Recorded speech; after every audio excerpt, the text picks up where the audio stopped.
1147। तो last time क्या कर रहे थे हम लोग?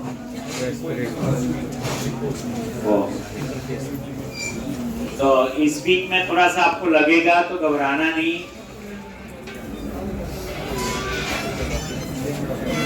लो जी, तो हमने अभी तक क्या काम किया था? बोलो।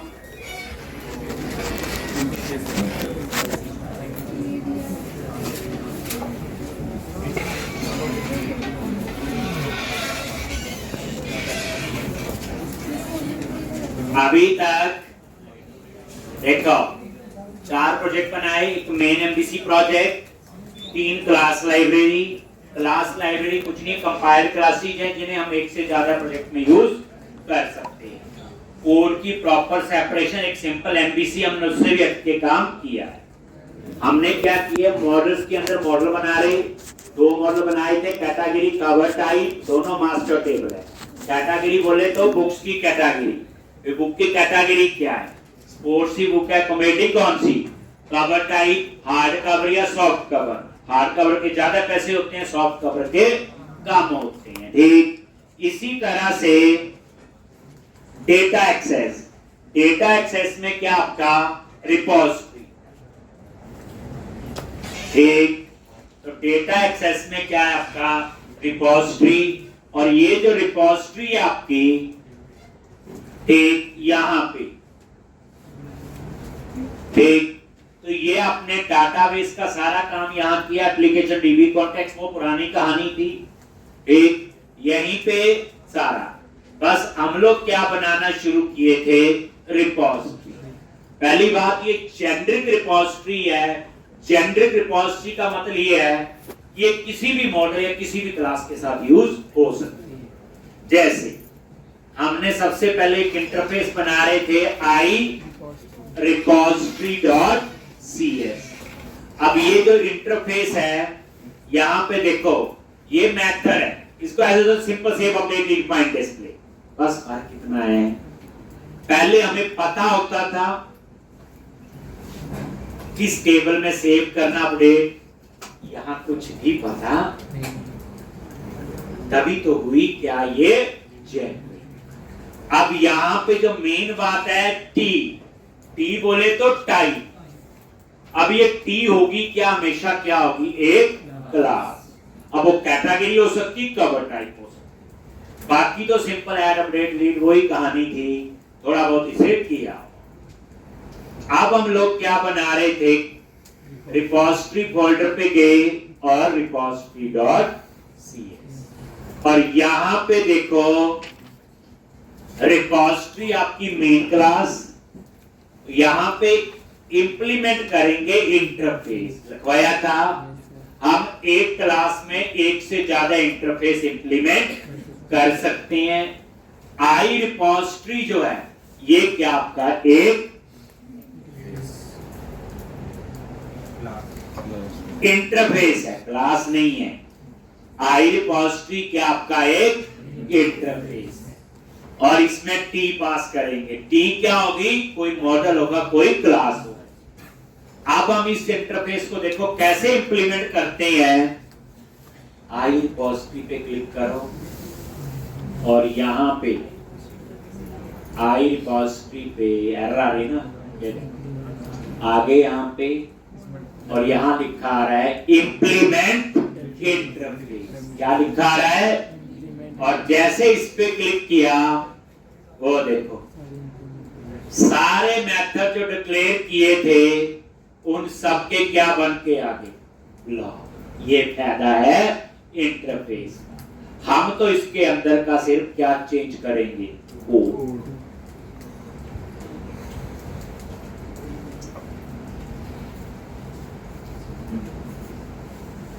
तो यहां पे आई रिपोजिटरी और ये इंप्लीमेंट इंटरफेस, ठीक ये आ गया, ठीक है जी। अब ये क्या करना है? बीच में कोड लिखेंगे तब लिखने से आ रही है, ठीक।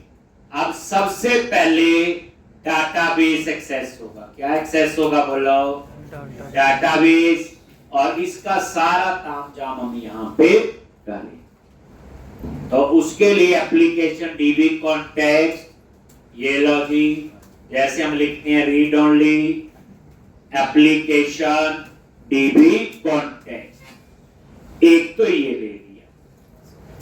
एक आपने लेना है, एक और चीज सिखाने की कोशिश की, इंटरनल, और यहां पे डीबी सेट, किसके लिए? टी के लिए, और उसका नाम दे दिया मैंने डीबी सेट। ये क्यों किया? पहली बात, इंटरनल पता है क्या होते? इसी असेंबली में यूज होगा। ये जो क्लासेज है, ये क्लास लाइब्रेरी को हम असेंबलीज भी कहते हैं, डीएलएल भी कहते हैं, क्लास लाइब्रेरी भी कहते हैं। इसका मतलब यह है कि ये जो डीबी सेट वेरिएबल है वो इसी प्रोजेक्ट के अंदर यूज होगा, जो डेटा एक्सेस, तो मुझे इसी के अंदर यूज करवाना, बाहर यूज नहीं करवाना, इसलिए इंटरनल। और डीबी सेट में पास कर दिया टी।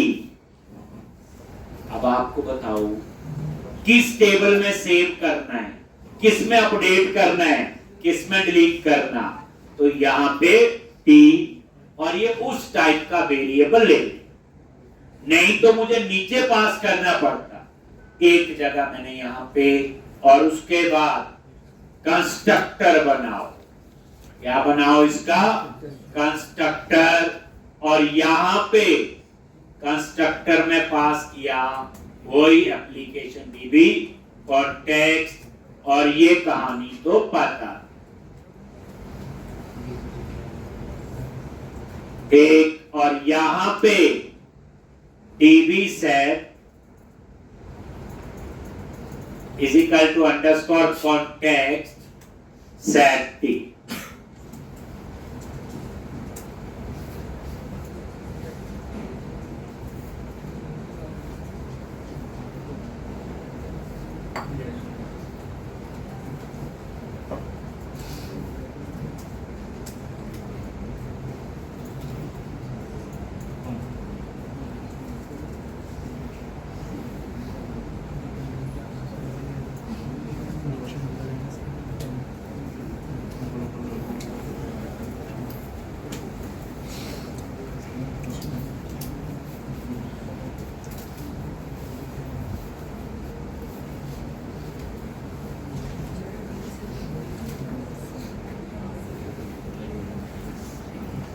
बताया कॉन्टेक्स्ट की कहानी। डीबी सेट में क्या पास किया? अंडरस्कोर कॉन्टेक्स्ट, ठीक है, जो डाटाबेस को एक्सेस करेगा, डॉट सेट, जो टी हमने यहां पे पास। ठीक, अब इसका फायदा देखो, तो यहां क्या लिखोगे? DB set dot add. लो जी, ऐड ही लिखते थे सेव के लिए हम लोग। क्या लिखते थे? ऐड।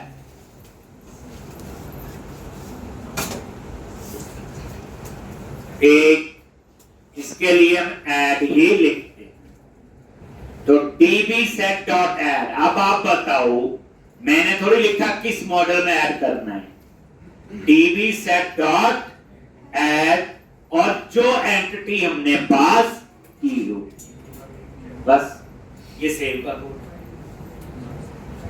ऐड ही लिखते थे हम, क्या लिखते थे? और हमारे और इसमें फर्क क्या है? जो हम लिखते थे underscore context dot employees dot add, क्योंकि हमें ये पता होता था कौन सा मॉडल है। लेकिन यहां पे हमें मॉडल का पता ही नहीं है, तो सीधा लिखा डीबी सेट डॉट ऐड, ये ऐड करना है। लेकिन इसको कैसे पता चलेगा कि किसमें?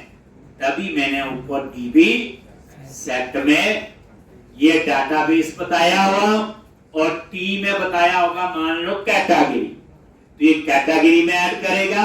कवर टाइप होगा तो कवर टाइप में ऐड करेगा। अब उसके बाद देखो आगे, एक अब ये हो गया, ये फर्स्ट और डिफॉल्ट पे हम बाद में, पहले छोटी छोटी चीजें करते हैं। ये गेट, ये आपका कौन सा है, फाइंड का, पहले ये कर दो। क्या लिखोगे, return db set dot find, और क्या पास करना, आई।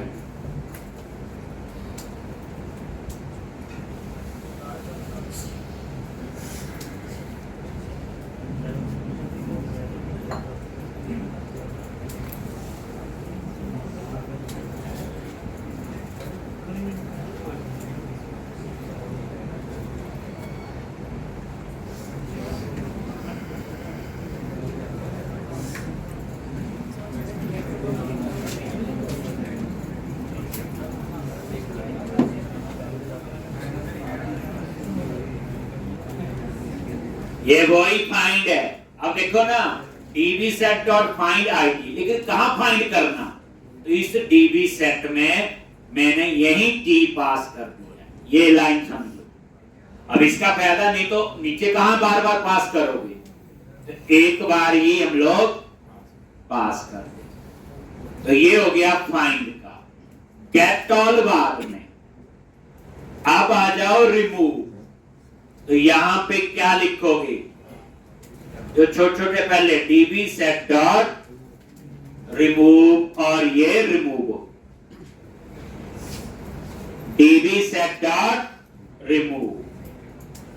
पहले हम छोटे छोटे बना रहे हैं, उस पे बाद में बनाएंगे गेट ऑल और ये।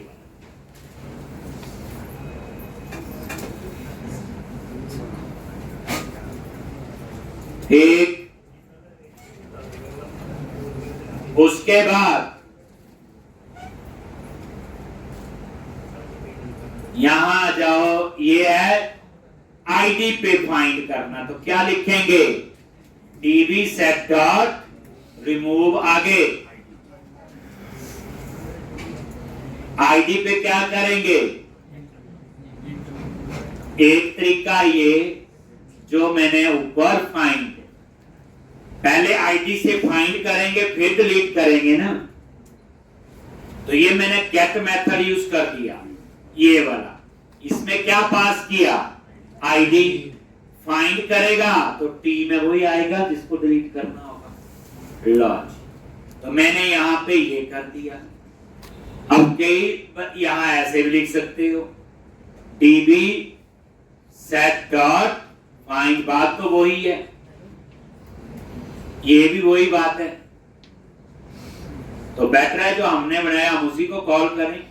क्या था, गेट फाइंड। इसी तरह से तीसरा क्या है, रिमूव रेंज। क्या लिखोगे, db set dot remove range, और ये नंबरेबल पास कर दी, कलेक्शन।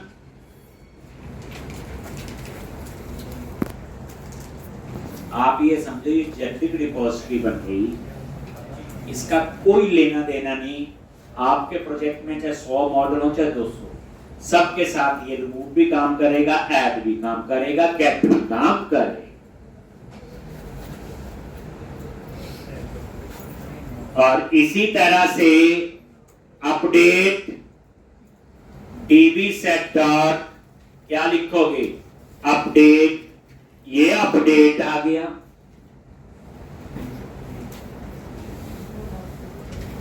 इजी।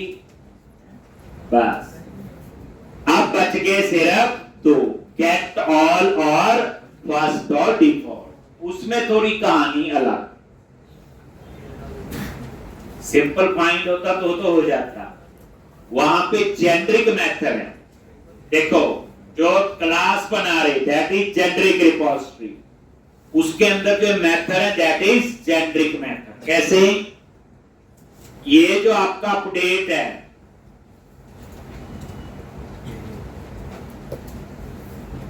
ये जो अपडेट है, एक ये क्या आपका जेनेरिक मेथड। कैसे, ये किसी भी टेबल में अपडेट कर देगा। ये क्या हुआ, जेनेरिक। किस में अपडेट करेगा, जो db set में पास है। टीबी सेट में क्या पास है, ये वाली लाइन टी। अब टी कैटेगरी हो या कवर टाइप,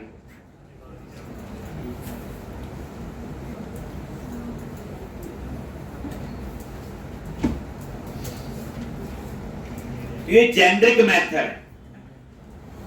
क्लास जो होती है वो रिपोजिटरी है, वो भी जेनरिक रिपोजिटरी है किसी क्लास के साथ। मेथड भी क्या आपके, जेनरिक मेथड। जब पता हो ना ये इसके साथ यूज होगा, वो होती नॉन जेनरिक, जो हम आज से पहले करते। अब हम बनाएंगे कैट ऑल। कैट ऑल किसके लिए है, डिस्प्ले के लिए।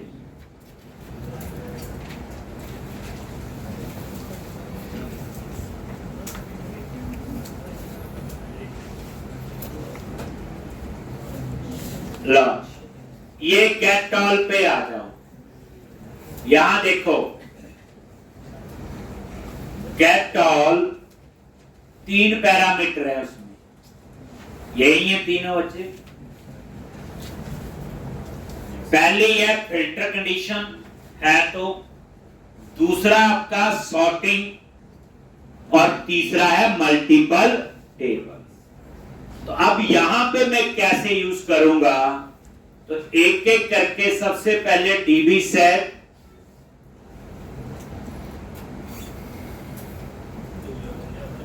एक तो यहां पे एक वेरिएबल ले लिया आई क्वेरिएबल डी, और वेरिएबल का नाम है क्वेरी, और उसमें डीबी सेट पास कर दिया जो कंस्ट्रक्टर में इनिशियलाइज किया हुआ। और सबसे पहले लिखा अगर filter condition not equal to null, क्या है, अगर ये नल नहीं है तो वो क्या करेगा, ये काम करेगा। Query is equal to query dot where. अगर नल नहीं है, नल देखो नल नहीं है तो मतलब आपने कोई कंडीशन लगाई। कंडीशन क्या हो गई, मुझे एम्प्लॉय चाहिए जिनकी date of joining between 2 dates है। Query use select star from table name where date greater than days and less than days, that is filter condition। लगा नहीं दिया where filter। अगर आपने फिल्टर में कुछ भी नहीं पास किया तो इसका मतलब होगा सारा डेटा, जैसे हम लिखते हैं context.employee.to list, एक ये वो कंडीशन। तो ये आपकी आ गई अगर फिल्टर नल नहीं है। देखो मैं कंडीशन लगाई है ऊपर, अगर नल है तो बाय डिफॉल्ट नल होगा। मान लो कोई कंडीशन नहीं है तो वही context.employee.to list वही चलेगा। अगर है तो वो कंडीशन आपकी यहाँ पे क्वेरी, और एक क्वेरी वेरिएबल है बच्चे आई क्वेरिएबल टाइप। अब उसके बाद एक multiple table include properties is not equal to null. अगर मल्टीपल टेबल नहीं है तो नल होगा, एक ही टेबल होगा। लेकिन जैसे हम लोग मल्टीपल टेबल हो तो क्या लिखते हैं, डॉट इंक्लूड। याद करो ये बच्चे जेनरिक बना रही चीज, इसलिए थोड़ा सा कंसेप्ट समझने वाला है। अगर नॉट इक्वल टू नल है, इसमें मतलब कैसे पास करेंगे हम लोग, मान लो 2 टेबल है तो मैं ऐसे पास करूंगा, एक टेबल कैटेगरी कॉमा दूसरा टेबल कवर।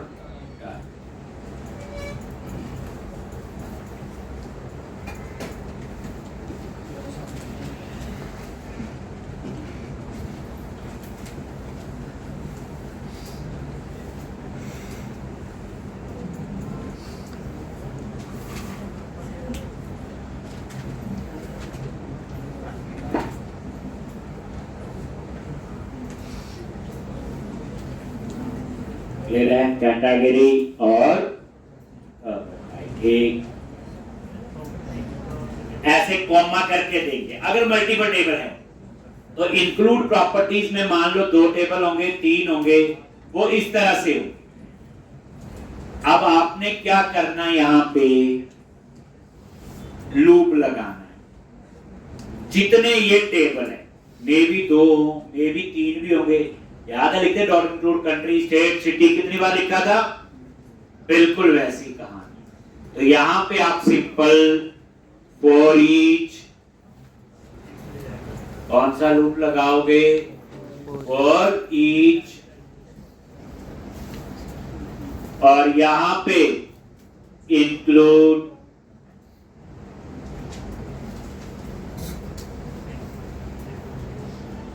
प्रॉप।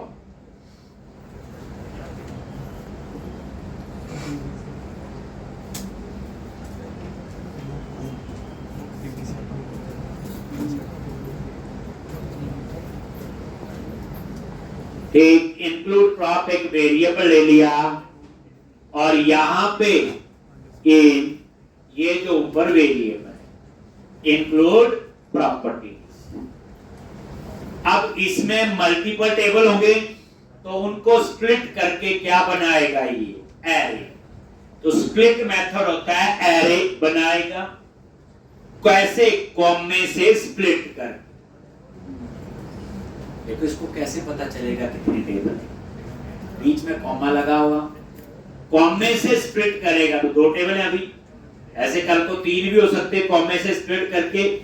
मान लो ऐसे कोई टेबल है प्रोडक्ट, तो 3 टेबल हो गए। कॉमे से स्प्लिट करके ये एरे बनाएगा। उसका क्या सिंटैक्स है? तो इसके अंदर लिखना न्यू एरे बनाएगा। और कैसे? कॉमे से स्प्लिट करके। ये लो, ये सिंटैक्स देख लेना। कॉमे से स्प्लिट करके क्या बनाएगा? एक एरे। जैसे अगर मैं आपको ये बोलूं एक पैरा लिखा हो, उस पैरे में कितने वर्ड्स हैं? क्या करोगे? स्प्लिट, और कॉमे की जगह क्या दे दोगे? स्पेस, क्योंकि एक वर्ड और दूसरे के बीच में क्या होगा? स्पेस। तो जितने एलिमेंट का वो फिर एरे बनेगा उतने ही वर्ड होंगे। तो इसलिए ये जो कॉमा कोई कीवर्ड नहीं है, ये क्या करता है? कॉमे से स्प्लिट करके। अगर आपने यहां पाइप लगा दिया बीच में ऐसे, तो ये क्या करो? पाइप से स्प्लिट करोगे, फिर यहां पे क्या लगाओगे? पाइप। बस ये फर्क। ठीक। तो ये क्या करेगा? उससे स्प्लिट करके क्या बनाता है? एरे। अब ये एरे, जैसे हमारे केस में 3 टेबल है कॉमे, तो इसमें क्या करेगा? 3 एलिमेंट का एरे बनाएगा। अब इस कर्ली ब्रैकेट के बाहर और यहां पे आपने लिखना है string split option dot remove empty entity. ये कॉमा लगाया ऐसे। ये क्या करेगा? कोई जैसे कई बार एम्प्टी 2 खाली कॉमे हो, एरे तो बना देगा, क्योंकि मैंने तो बोला कॉमे से स्प्लिट करके, पर एक कॉमे और दूसरे कॉमे के बीच में कुछ डाटा ही नहीं है, तो ऐसी ब्लैंक एंटिटी आ जाएगी ना। तो ये क्या करेगा? Remove empty entity. ठीक। अब उसके बाद नीचे की कहानी क्वेरी डॉट इंक्लूड। बस क्वेरी वेरिएबल जो ऊपर लिया हुआ, और ये तो आपको याद आ जाएगा क्वेरी डॉट इंक्लूड, और वो जो ऊपर वेरिएबल। क्योंकि जब ये लूप चलेगा तो यहां इस वेरिएबल में एक एक टेबल का नाम आएगा। तो याद रखना जो स्प्लिट मेथड है क्या बनाएगा? एरे। ये एरे उतने एलिमेंट का बनाएगा जितने कॉमे लगे। अगर 3 टेबल है, 3 एलिमेंट का 4 है, और डॉट इंक्लूड क्या करेगा? उसको इंक्लूड जैसे हम लिखते थे, याद है? Context dot register dot include city, फिर dot include state, dot include लिखा था नहीं लिखा था? ये वही कहानी है। लॉन्च। ठीक। अब तीसरा केस क्या है? If order by is not equal to null. मान लो आपने सॉर्टिंग करनी है, ठीक। अगर ऑर्डर बाय में कुछ नहीं दोगे तो बाय डिफॉल्ट उसमें भी क्या आएगा? बोलो, नल आएगा। नल का मतलब ऑप्शनल हो गया। अगर ये नल नहीं है, ठीक, तो ये सॉर्ट करेगा कैसे? रिटर्न ऑर्डर बाय, सीधा यही से रिटर्न ऑर्डर बाय और क्वेरी डॉट टू लिस्ट, फिर रिटर्न हो जाएगा। अदरवाइज ये क्या करेगा? Return query dot to list. पहले सब हम पहला केस अज्यूम करते हैं कि हमें सारा डाटा चाहिए, जैसे हम लिखते हैं ना context dot employ dot to list. उस केस में क्या होगा? ठीक, उस केस में ये कोई भी लाइन नहीं चलेगी, सीधी आपकी ये दो लाइनें होंगी, क्वेरी डॉट टू लिस्ट, ऐसे समझ। अब उसके बाद कोई सॉर्टिंग नहीं, कोई कुछ नहीं। उसके बाद filter is not equal to null. अब यहां पे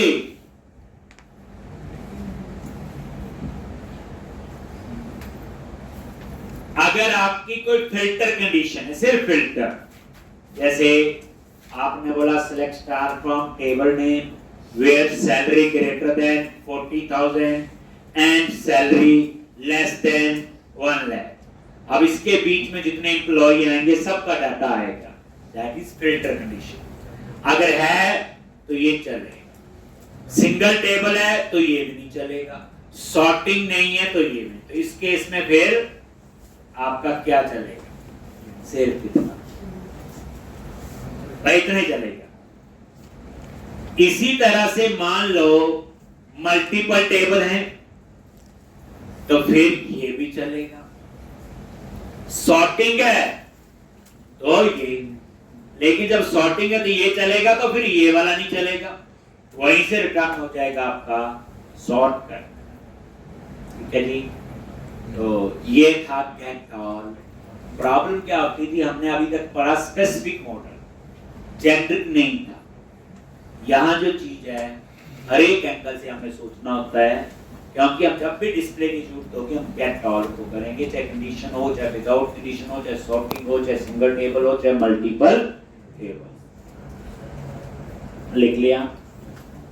जब यूज होगा ना बच्चे फिर मैं समझाऊंगा ब्रेक पॉइंट लगा के, मैं थोड़ा सा आपको बता रहा हूं। अब हम बनाएंगे क्या? बोलो, फर्स्ट और डिफॉल्ट। तो यही जगह ऊपर छोड़ी है, बस इसमें क्या है?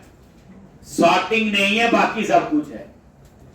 सॉर्टिंग नहीं है, खुद ही सोचो, एक ही रिकॉर्ड आएगा तो क्या सॉर्टिंग होगी? तो अब यहां पे क्या लिखोगे? बोलो, आई क्वेरीएबल टी, और ये आपने एक वेरिएबल ले लिया लॉन्च, और सबसे पहले लिखा filter is not equal to, और यहां पे आपकी ये फिल्टर हो गया। देखो फाइंड और फर्स्ट और डिफॉल्ट में यही फर्क है ना, फाइंड सिंगल टेबल पे, फाइंड प्राइमरी की पे। फर्स्ट और डिफॉल्ट है एक ही बात है, रिजल्ट सेम है, एक ही रिकॉर्ड आएगा, बस ये प्राइमरी की पे फाइंड कर सकता, नॉन प्राइमरी के भी, और मल्टीपल टेबल। अगर मल्टीपल टेबल हैं तो क्या लिखेंगे? इंक्लूड प्रॉपर्टीज, अभी बताया। ठीक, क्या लिखना है यहां पे? बोलो, फॉर ईच, और यहां पे इंक्लूड प्रॉप वेरिएबल ले लिया, और वही सेम इंक्लूड प्रॉपर्टीज, और जितने टेबल होंगे हमने क्या किया? उसका एरे बनाया, कॉमे से स्प्लिट करके, एक कॉमा,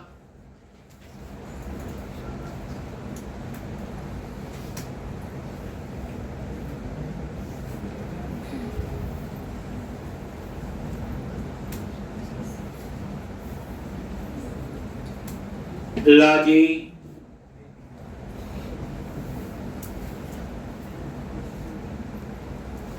और और यहां पे क्या लिखोगे, query is equal to query dot include, अभी लिखा, और इंक्लूड फ्रॉम। बस इसमें क्या नहीं आएगा बोलो, सॉर्टिंग। तो यहीं से रिटर्न कर दिया क्वेरी डॉट फर्स्ट और इक्वल, और ये वाला कोड आपका लॉन्च। ठीक, तो अब जाके ये जेनरिक रिपोजिटरी आपकी बन। बच्चे अभी प्रोजेक्ट शुरू भी नहीं, अभी तो बेस ही बना रहे हैं प्रोजेक्ट की। जितनी कॉपीज आपकी हिम्मत है, जितनी, मैं बार बार कहता हूँ 8 बार प्रैक्टिस करो वो भी कम। अगर किसी को ढंग से जॉब करनी है, ये प्रोजेक्ट बना लो। ये बच्चे ऐसा नहीं है प्रोजेक्ट की हम इंस्टीट्यूट में कोचिंग कर रहे हैं, ये बिल्कुल वैसा है जैसे जॉब लगी है, वहां पे हमें काम करना है। तो वहां कैसे काम होता ना कि हम प्रैक्टिकली कंपनी में काम करें, वहां प्रोजेक्ट बनाएं। ये बिल्कुल वही है, वही आर्किटेक्चर, वही सारा कुछ आप यहाँ पे कर। तो ये मैंने जेनेरिक रिपोर्ट, तो ये हो गया। अब इसका फायदा देखो क्या, अब क्या हुआ कि ये जितने भी प्रोजेक्ट में टेबल होंगे सबके साथ काम करें, चाहे 2 टेबल हो, चाहे 200 हो, चाहे 2 लाख। तभी तो क्या बन गई, जेनेरिक रिपोजिटरी। समझाई बात? हाँ, ये है। ये कोई ये ना प्रोजेक्ट का साइज ना देखो, साइड रखो पहले। ये जितने मर्जी बड़े प्रोजेक्ट के हिसाब से बना दिया आपने, पता क्या लिखा, save update read find display लिख दिया, सारे जिस मर्जी टेबल में हो। नहीं तो पहले क्या होता है, एक का अलग अलग लिखते थे, context.employee.toList, context.department.toList, context.designation.toList, लिखते थे। अब ऐसा नहीं। ठीक, जब भी फाइंड का कोड चाहिए फर्स्ट और डिफॉल्ट ऐसे ही काम। ठीक है, नेक्स्ट अब DIV आएगा बीच में, डिपेंडेंसी इंजेक्शन। अब क्वेश्चन आता है आपने इंटरफेस और क्लास क्यों बनाए, इसका आंसर मिलेगा DI के कुछ रूल है। डिपेंडेंसी इंजेक्शन, जिसमें आपने देखा हम ऑब्जेक्ट नहीं बनाते, नोटिस किया, एक यही तो DI ये समझाया था, जब जरूरत होती खुद ऑब्जेक्ट बनाएगा और खुद उस ऑब्जेक्ट को डिस्ट्रॉय करेगा। एक ये लिख लिया बच्चे, देखो अभी लिख ही लो, 40-50% पता चल रहा है बहुत। चलो, इतना काम तो आपका हो गया। अब उसके बाद नेक्स्ट स्टेप क्या है, अब यहां पे ये कैसे पता चलेगा ये जेनेरिक रिपोजिटरी कैटेगरी के साथ चले और ये कवर टाइप के साथ। अब वो चीज बनाने चाहिए, तो उसके लिए क्या करो, रिपोजिटरी पे गए और आई रिपोजिटरी पे जाके हम एक और इंटरफेस बनाएंगे और उसका नाम रखेंगे आई कैटेगरी रिपोजिटरी। आई मतलब इंटरफेस। तो आई रिपोजिटरी फोल्डर पे राइट क्लिक करो, ऐड क्लास, और इसका नाम क्या है, आई। पहले इंटरफेस चूज करो यहां से और इसका नाम रखो आई category repository. I category repository public interface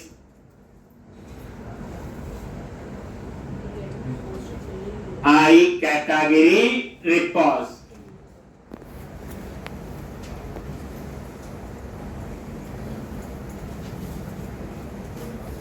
एक आई कैटेगरी रिपोजिटरी आ गया। यहां पे ये इंटरफेस है। अब ध्यान से देखना कैसे, अब पता चलेगा कैटेगरी का सेव अपडेट कैसे। आई रिपोजिटरी फोल्डर पे गए यहाँ आई कैटेगरी रिपोजिटरी नाम से इंटरफेस, और यहाँ हमने एक जेनरिक रिपोजिटरी बनाई थी। क्या नाम रखा था? आई रिपोजिटरी, और इसके अंदर मैंने पास कर दिया कैटेगरी। बस अब आप नजर मारो, आई कैटेगरी रिपोजिटरी जो इंटरफेस है that use with category model. कैसे? ये देखो, आई रिपोजिटरी में कैटेगरी पास किया, आई रिपोजिटरी पे F12 प्रेस करो। अब यहां टी में क्या आ गया? कैटेगरी। तो जहां जहां नीचे टी लिखा हुआ वहां सभी क्या बन जाएगा? कैटेगरी। इसका मतलब ये इंटरफेस किसके साथ यूज होगा? कैटेगरी। ओके, इसमें हल्की सी डायरेक्शन दी।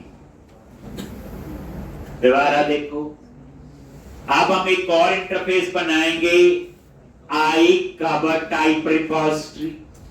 ये कवर टाइप के साथ काम करें तो यहीं पे गए आई रिपोजिटरी पे, राइट क्लिक करो और ऐड क्लास, और इसका नाम रखोगे आई। पहली बात है, ये क्या है? Interface I cover type repository, I cover type repository आ गया। ये लो, तो आई रिपोजिटरी फोल्डर में एक और इंटरफेस बन गया, और यहां फिर वही देखो सेम इंटरफेस आई रिपोजिटरी, बस क्या चेंज कर रही? कितनी जल्दी पता चल जाता आप लोगों को। अभी रुको, अब हम इनके लिए क्लास भी बनाए, इंटरफेस बनाए आई कवर टाइप रिपोजिटरी, तो उसकी क्लास भी बनानी पड़ेगी। तो अब मैं दो क्लासेस बनाऊंगा, एक का नाम रखूंगा कैटेगरी रिपोजिटरी और दूसरी का नाम रखेंगे कवर टाइप। वही I repository repository, I category repository, then category repository, I cover type repository, then cover type repository. जैसे आप ये देखो, अब आप मेन फोल्डर में आ गए रिपोजिटरी में, इस पे राइट क्लिक किया, ऐड क्लास। जब बच्चे पूरा फ्लो कंप्लीट होगा, अभी तक नहीं हुआ, जब एक एंड टू एंड होगा ना, एक पेज ही बनाया, तब आपको सारी कहानी पता चले। और यहां क्लास का नाम रखेंगे क्या? कैटेगरी रिपोजिटरी, और यहां पे पब्लिक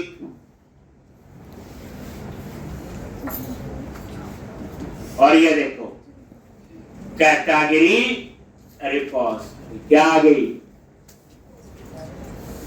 एक।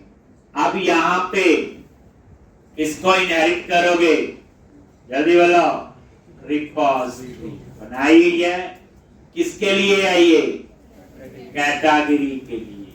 और कॉमा देके आई कैटेगरी जो इंटरफेस हमने बनाया था वो भी आप यहां पे इंप्लीमेंट कर।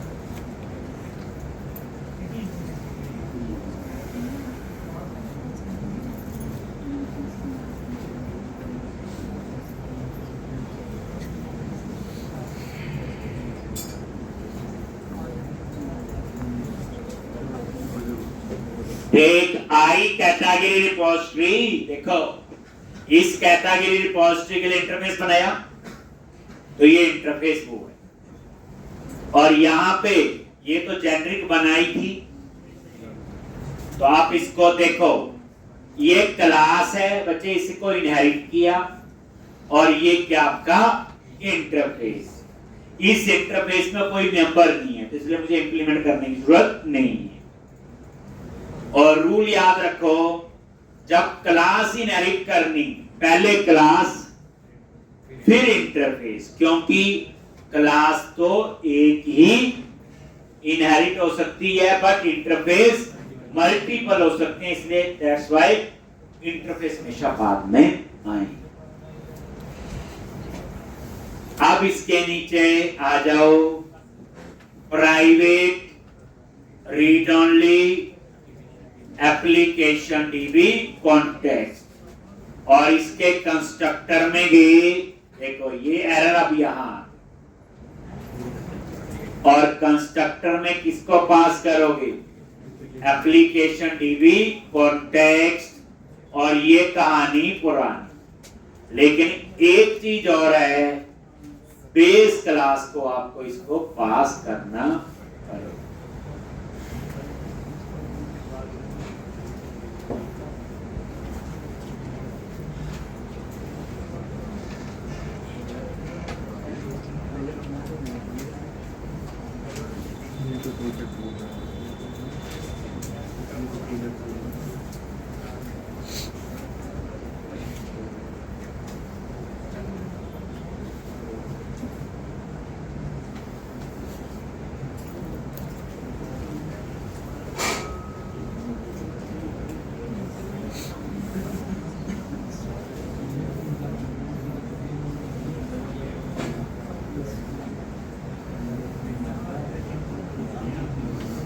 ठीक, ये देखो बेस क्लास कौन सी है, बोलो, रिपोजिटरी। देख लो, बेस पे एप्पल प्रेस किया, आ गया। कौन सी क्लास है, रिपोजिटरी, और ये उस क्लास का क्या है, कंस्ट्रक्टर, और कंस्ट्रक्टर में क्या पास किया, एप्लीकेशन डीबी कॉन्टेक्स्ट। ठीक, तभी मुझे यहां पे ये लिखना पड़ा, बस इतना ही। सिर्फ एप्लीकेशन डीबी कॉन्टेक्स्ट मैंने बेस क्लास को पास कर दिया। बेस क्लास कौन सी है, रिपोजिटरी।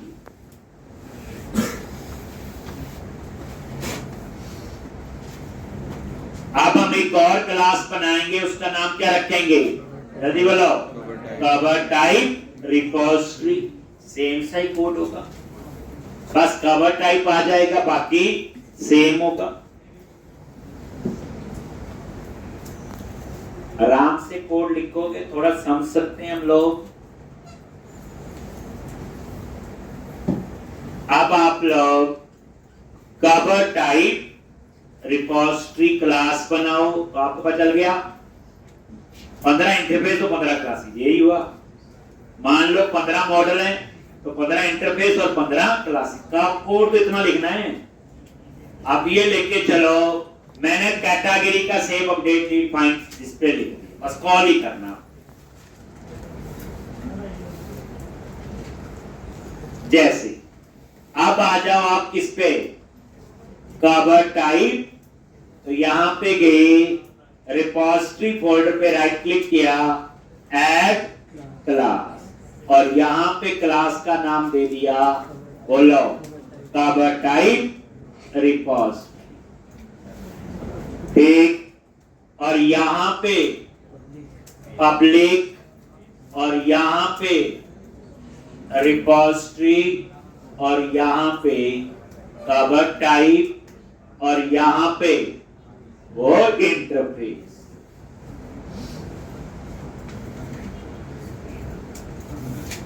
लो, सेम चीज, और वही सेम क्या लिखा था, private read only application dB context constructor, और क्या आएगा, एप्लीकेशन डीबी कॉन्टेक्स्ट, और यहां पे बेस क्लास में डीबी कॉन्टेक्स्ट नहीं होगा, कॉन्टेक्स्ट करते हैं ना, कॉन्टेक्स्ट जैसे हम लोग लिखते हैं।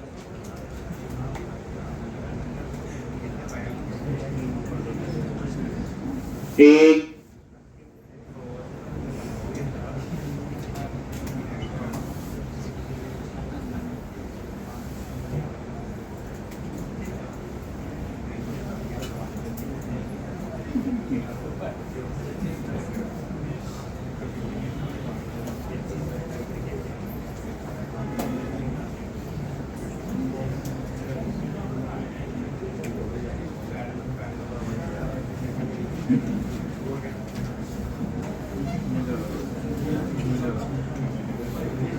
सेम, बस कैटेगरी की जगह क्या हो गया, अब रूल क्या बना, दो मॉडल, दो इंटरफेस और दो ही क्लास। जैसे I category repository and category repository, I cover type repository then cover type.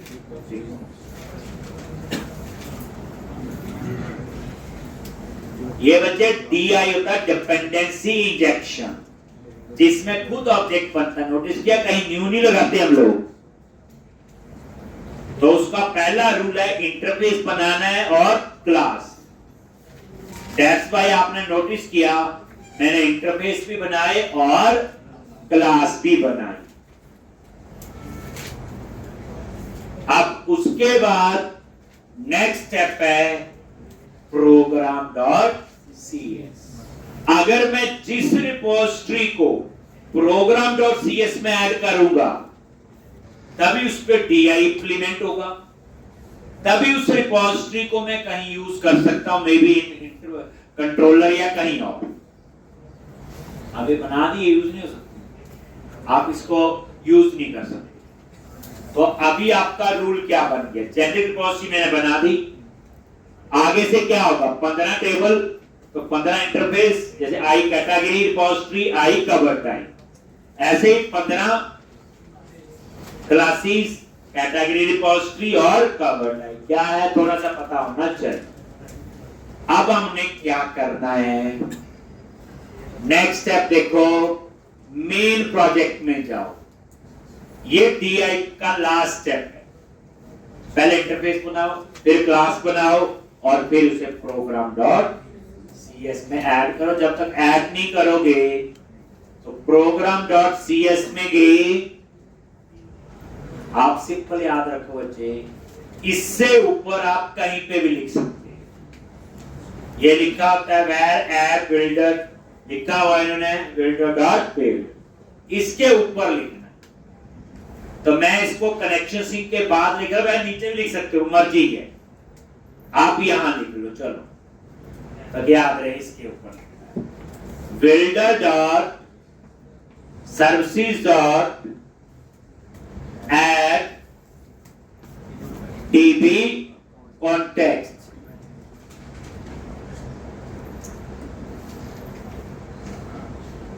builder dot services dot add DB context, sorry DB context नहीं, add scope, क्या आता है scope, और इसके अंदर I कैटेगरी रिपोजिटरी और कैटेगरी क्लास,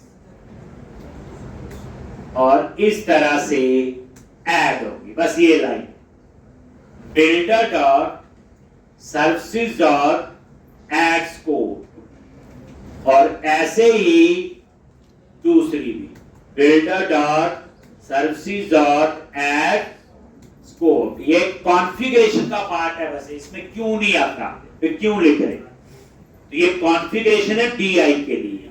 जब तक इस इंटरफेस क्लास को यहां नहीं ऐड करोगे आप इनको यूज नहीं कर सकते। और आई कवर टाइप रिपोजिटरी और ये कवर टाइप, इसका मतलब क्या हुआ, दो मॉडल थे, दो एयरलाइन, 10 होंगे तो 10, 50 होंगे तो 50। तो DI के लिए पहले इंटरफेस, फिर क्लास, और फिर क्या करते हो प्रोग्राम डॉट CS में आप उसे ऐड।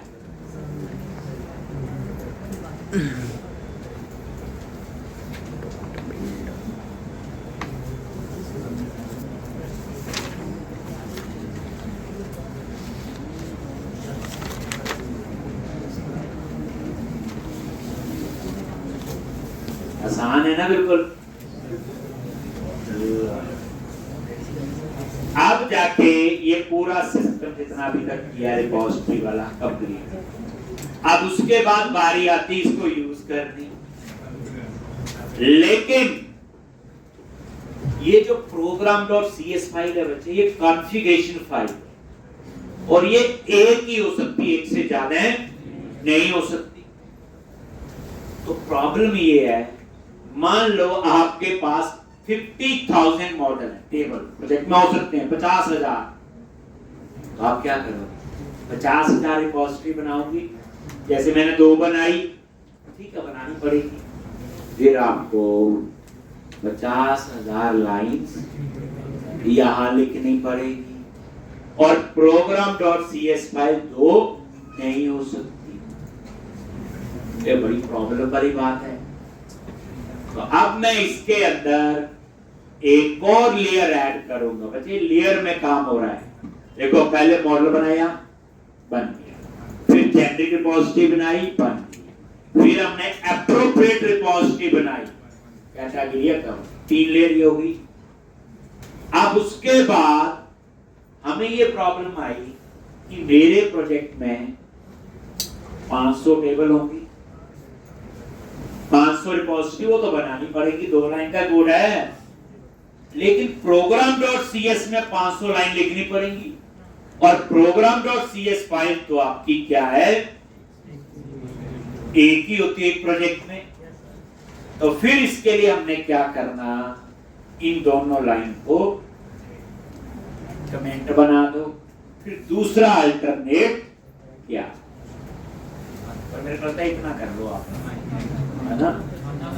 तो प्रोजेक्ट कितनी बार बनाओ उतनी बार ही कम में मजा आएगा बच्चे।